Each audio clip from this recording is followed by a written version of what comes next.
na hizi ndizo faida ambazo utazipata endapo kama utatumia mbegu za oatmeal katika mlo wako.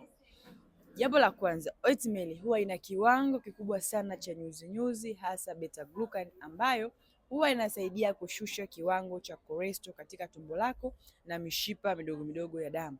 Lakini jambo la pili, huwa inasaidia sana kuvunjavunja sukari ambayo inakuwa kwenye damu, lakini huwa inashusha sukari ile ambayo huwa inapatikana pia katika vyakula.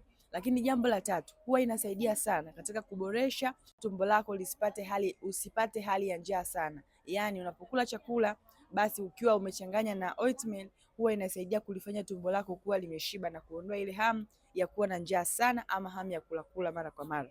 Lakini kitu cha nne, huwa inasaidia sana kuweza kuboresha mfumo wako wa mmeng'enyo wa chakula kwa sababu ina vitamin B, lakini pia ina madini ya zinc pamoja ina madini ya iron.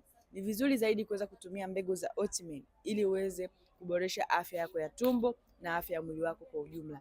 Share hii video kwa watu wengi zaidi ili waweze kufahamu jinsi gani ya kuweza kutumia mbegu za oatmeal hata wanapokuwa majumbani mwao.